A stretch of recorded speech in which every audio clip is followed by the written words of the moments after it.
Thank you for joining us for the Miami Valley Salute to Veterans. I'm Bob Daly, a volunteer host for the Miami Valley Communications Council. Longtime volunteer for the Communications Council, I learned the tricks of the trade by covering city council meetings in Bellbrook and Centerville. I'm an old newspaper man and well aware of the need for an informed public. Public access television helps fulfill that need. We hope that hearing these memories from the veterans of our community will help us all better understand the dedication of those who serve. And with me this morning is Robert Kinsez of Centerville and a Marine veteran who served the year from 1967 till 1973. He'll tell us a story in his time in the military. But first, let's get acquainted with Robert. Born in Centerville, you a Centerville boy? No, I was born in Dayton, Ohio, at Good Sam Hospital. What year was that? 1947. 47. We moved to 2218 Salem Avenue in January 1947. If I had known, we'd have been out there celebrating your arrival. Tell me, what did you grew up in Dayton? Well, my father was a native Daytonian. He was first generation American. His parents had come from Hungary. Is that right? And he grew up on the west side of Dayton, just a couple blocks from the Dunbar House. And he went to Roosevelt High School. Roosevelt High School. And then when I was born at Good Sam, my parents moved us, the family of three, to my grandmother's farm in Trotwood. And so the journey began, and I was there for a year living in a renovated garage. And my father decided he wanted a small farm of his own, so he found some acreage in Preble County. Did you go up then in Preble County? Where did you go to high school? I went to Twin Valley South High School. Twin Valley South. It was a consolidated school of Lanier Township and the village of West Ellick, and they renamed it Twin Valley South. Twin Valley South. Okay, when did you go into the military? 1967. I went in September the 11th, which is an interesting date, both in my history and the nation's history. And it's also my sister's birthday. Is that right? And so the journey in the military begun September the 11th. Were you drafted? Well, initially I was. I was drafted into the Army and then panicked and tried to get into the Air Force. I had been at Miami University taking many classes, and I was also an Air Force ROTC. And so I thought I would have a chance to dodge the draft and get into the Air Force, but it didn't work because the Air Force says, well, we'd love to have you, but we don't have an opening, and it'd be 2 weeks after you're supposed to be in the Army. You would be therefore absent without leave. So, dejected, I dropped my head and walked next door to the Marines. And they gladly accepted me right there on the spot. And where did you start out? What did you do initially? Where did you go for basic? Well, I, of course, was sworn in Cincinnati and swore allegiance to the Constitution. Then I was sent to San Diego because Parris Island was booked solid. And when I got to San Diego, I was trained and housed in a 10-person tent with field showers. So it wasn't what some Marines sort of say Paris Island is this difficult space and place. Well, you could see freedom outside because we were right by the airport, and all you had to do to get out was scale the fence and try to get on an aircraft. But the 10-person tent was certainly an experience. That's pretty close living, isn't it? Yes, it is. Yeah. How long were you there? 12 weeks. And then what? Then we were sent to Camp Pendleton for the advanced infantry training, which is, again, further training for ultimately what Marines are sent to do, and that's to fight. This may sound harsh. Bottom line is we're trained killers. And as much as that is one of the foundational principles of the Marines, that started a process for me as could I really face another human being and kill them? And of course, they noted that in my training because they don't want you to die.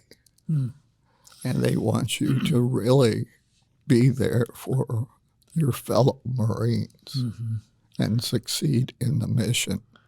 How did they determine that you had some reticence about shooting another? That, I believe, is my behavior, and just there's a knowing. They're trained to see if you have the right stuff. And these are, I would not say hardened. They're not hardened to the point of criminality.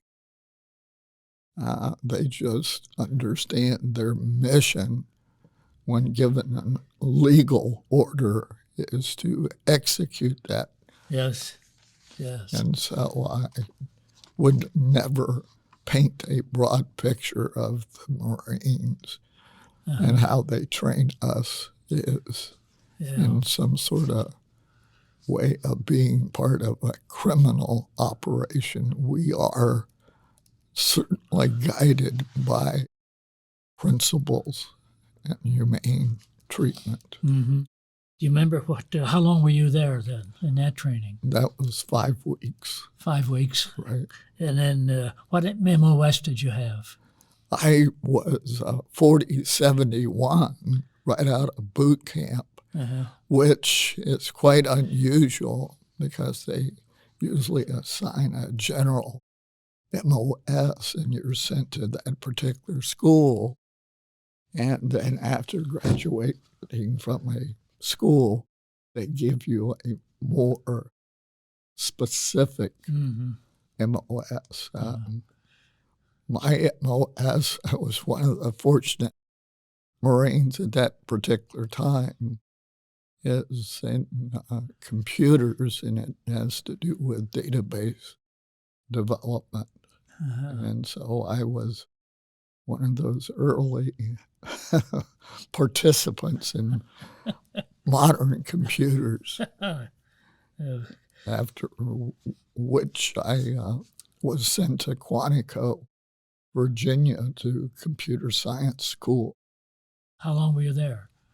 3 months. 3 months, and then what? Well, we were assigned to our next duty station, and I was in the second class that graduated from Quantico, and this was a new school. And in fact, we had other services that were sent to this particular school. I was sent to Kansas City, Missouri, and those out there perhaps are not familiar with Marines being stationed in Kansas City, Missouri. Yes. And I was assigned to a special project called the Manpower Management System, which had been developed by the Commandant of the Marine Corps. And the Commandant of the Marine Corps is the top position for the Marines. It's a 4-star position in which he oversees all aspects of Marine Corps activity. Oh, yes. And how long were you there? Was that Actually, I was there all of my enlistment time. Oh, However, because of the nature of the project, I was a programmer, an analyst, a database developer, and then they needed people to deploy the system. And we were the only authorized group of personnel in the Marine Corps that was able and permitted to deploy this manpower management system. There were 16 of us in this office, from officers down to enlisted. I rose very quickly in my rank. I achieved Sergeant E5 in less than 2 years and was randomly chosen to go to various bases here in the United States and overseas. The main places overseas were Okinawa and Vietnam. Oh. And so the journey began. Oh. So you did leave the United States and go to some of these places? I did. Okay. I did. And here is one of those positive consequences.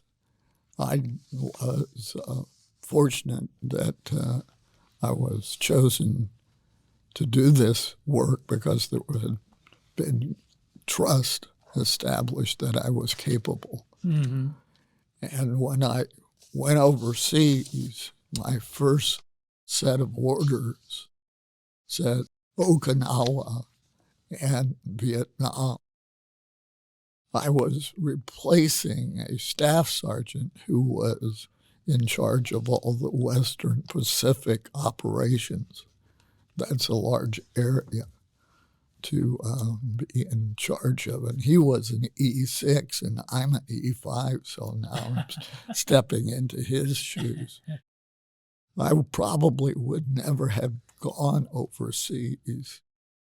The E6 had emergency leave because his mother was gravely ill and he returned home, and his home was Canada.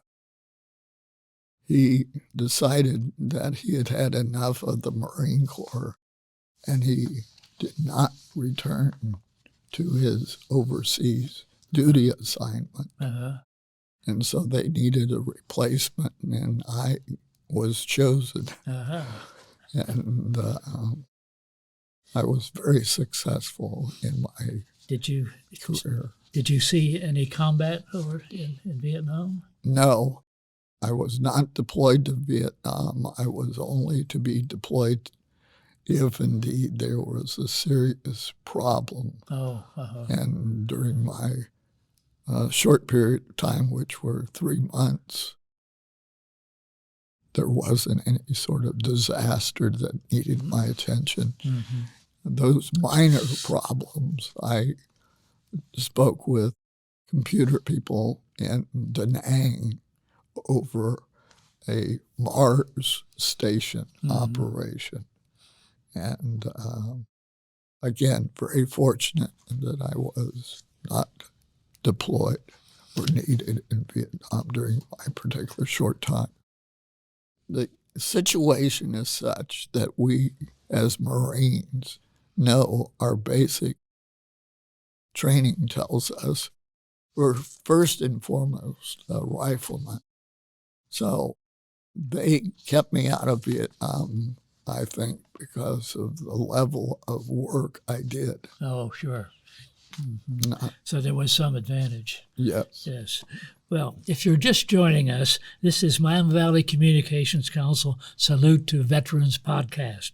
I am your host, Bob Daly, and today we are talking with Robert Kinsez, a Centerville Marine who served in the Marines from 1967 to 1973. So what was, how long were you overseas? How long were you in Okinawa? Well, I was at Camp Smedley Butler, named for a famous Marine. Camp Smedley Butler was the recipient of 2 Medal of Honors during his service. I was overseas for 3 months in Okinawa. Okinawa. And then what happened after those 3 months? Well, I came back to Kansas City, to my home station, and it was close to my time of either making a decision to stay in the Marine Corps or to get out. So I met with a Marine Master Sergeant, that's an E8, and he was giving me all the benefits of my staying in the Marine Corps, since I was in a unique category, essential personnel. I was offered $16,000 for my reenlistment. It was the top of the line as far as the bonus dollars. They were willing to send me to any college in the country to finish my degree work, and then send me to OCS, Officers Training School. And I was on the verge of re-up when the recruiting NCO spoke and said, "Well, I see you're from Ohio." And before I could really respond, and he said, he asked a question, what did I think about Kent State? I had just returned from overseas on an airplane full of combat Marines, very quiet, and they had this 1,000-mile stare. The shock and the terror that they had seen was obvious. And I reflected back on my trip. Then I reflected back on my having gone to Miami University, and this recruiting sergeant, before I could even respond to his question of what did I think about Kent State, he turned to me and with cold eyes said he would have taken a mortar platoon and killed all the students. I was not in a mood to hear that, and he had, in my mind, just cut the conversation off. I know that this was his own personal feelings, and he had been in World War II, Korea, and Vietnam. So you can only think of all that he had experienced. And while I could not find the words to respond, I chose to be silent. And then when he asked me, after he shared more about the benefits of staying in the Marine Corps, I said at this time I will not be re-enlisting in the Marines. I have many years, of course, to reflect upon that choice. I think I was wise in making that decision because, quite frankly, violence is not really part of my person. Mm-hmm. Was that the low point of your 6 years with the Marines, with the service? It was. And however, what happens when I stepped out of being active duty, Mm-hmm. they place you in what's called a ready reserve. Oh, yes. And I had 3 years active duty and 3 years ready reserve. Oh, I see. And what was nice about the ready reserves during that particular time I served, I did not have to attend any sort of training exercises. Mm-hmm. And what was also amazing, it was almost a year after I had gotten out of the Marines that I received a phone call from the reserve unit here in Dayton, Ohio. He informed me that I had been awarded the Navy Achievement Medal Uh-huh. for my work in the Marine Corps. Uh-huh. And that the Department of the Navy and the chair of the Navy Department Mm-hmm. had signed off on this. Uh-huh. And the Commandant of the Marine Corps had written Yeah. a personal letter of thanks and Wow. service. That's impressive. That must have made you feel good. Well, it brought to me the maintaining of what I believe is personal integrity, to do the job, to do the work that needs to be done, and to the highest level of one's capability. I constantly try to achieve that, and it was rewarding that it was recognized. Mm-hmm.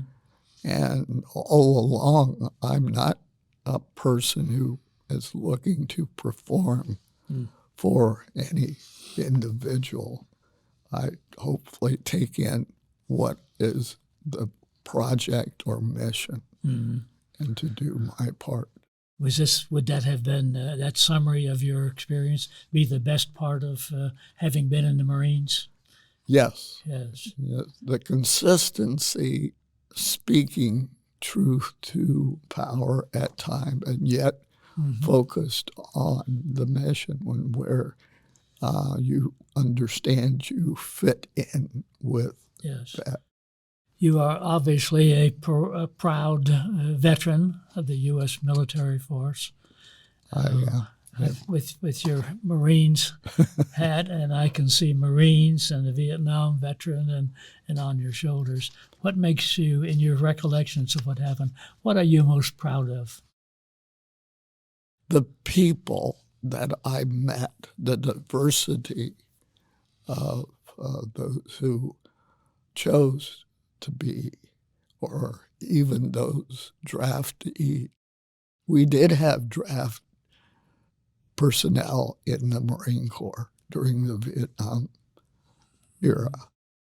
And once again, that was because of shortages in the Corps.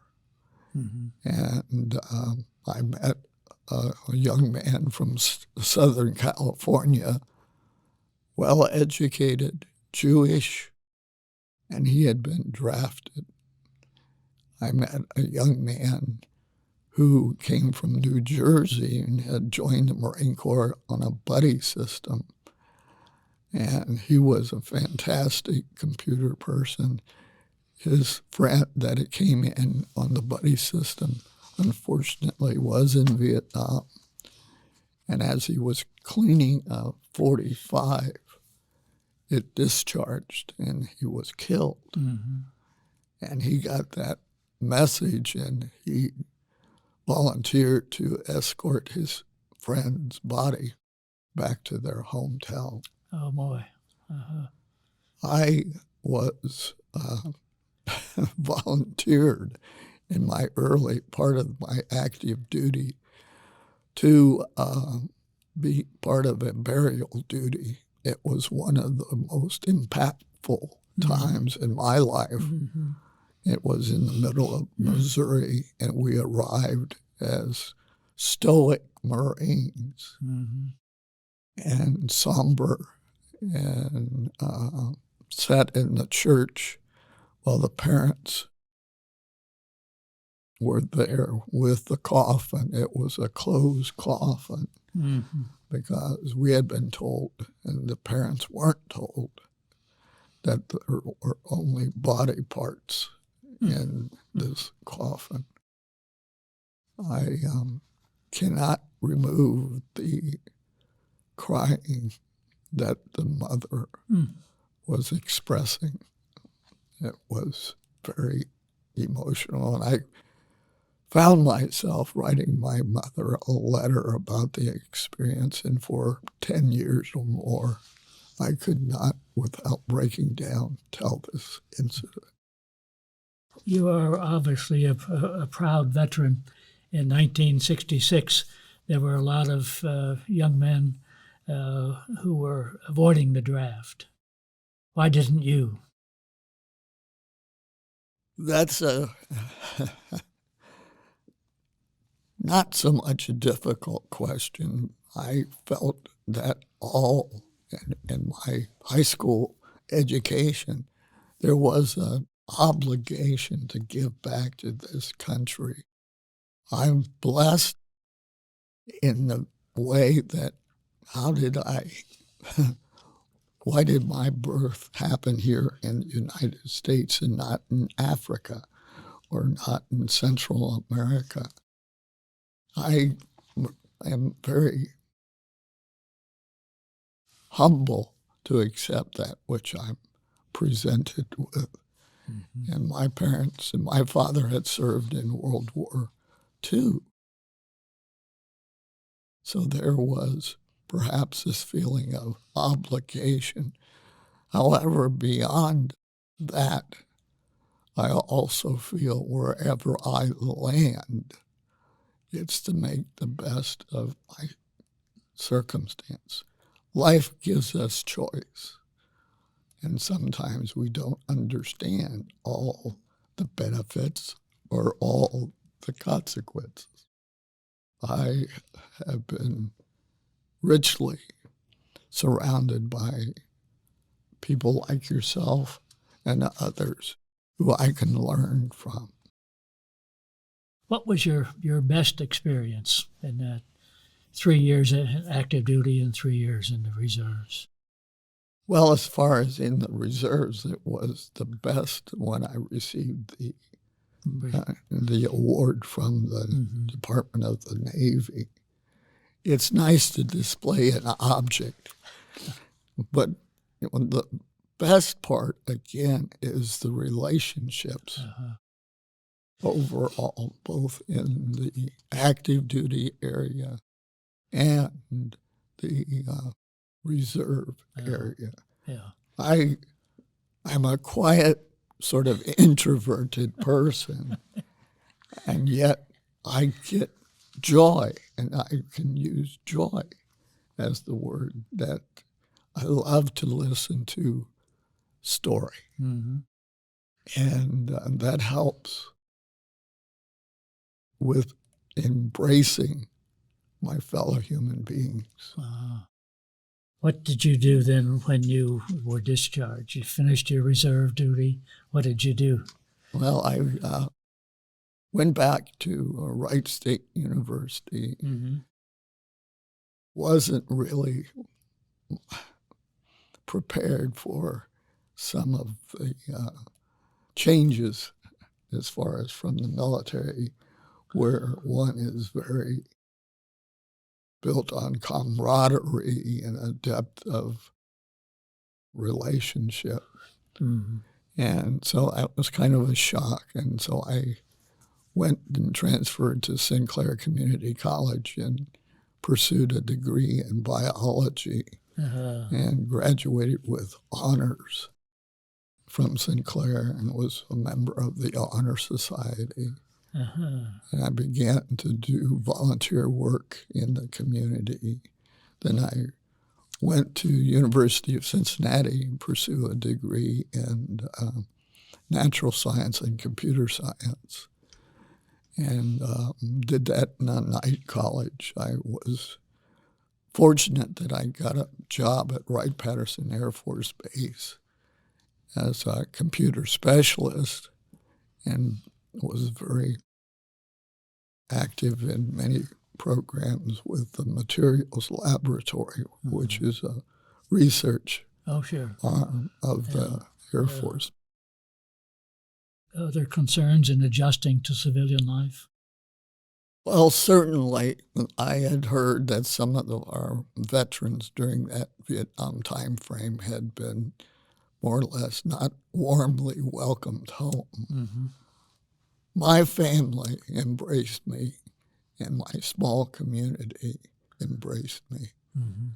And so therefore I did not really experience that aspect of not being welcome.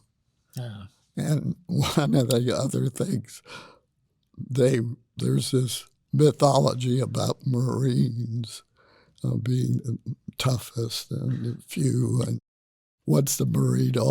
You never ever do you return to a civilian sort of person. I was buffered, I think, in a way from some of that, which the general public was sort of speaking to. Yeah. Did you join a veterans organization? I did not immediately do so. I did join the Vietnam Veterans of America in the year 2000. And that was after reflection. And I had been aware of the psychological wounds that were being carried by veterans who served during that time frame. And I also signed up to volunteer at the Dayton VA in a way to hopefully open the door from that perhaps painful part of their lives and say there is more life to be lived, and why don't you get on with it? Right. Yeah. Is there anything you've always wanted to share about your time in the service or your veterans experience, and you haven't? Boy, I'm not a big fan of behaving in a manner that I sit around and sort of reminisce and bring my story as the center point. I love adding to what I consider value add. And of course, that takes discernment. And invited to share, I will do so. Just as this invitation sort of is limited in what I'm sharing, as all of us have only so much time to share in the relationship. And I'm thankful to do so. Be yourself. Be who you are at this moment in time as you understand. And I believe that life is a big classroom, start to finish. We're always learning, at least that's what I hope. I also may have been naive. My mother would caution me as to my being open. She wanted me not to be the doormat or someone taking advantage of me. Well, we're about out of time on this interview. Is there anything that we haven't covered that you'd like to put? This tape will be here for part of Dayton's history and part of the history of the community. Is there anything else you'd like to share? I brought two quotes, and one of which is, "What is a veteran?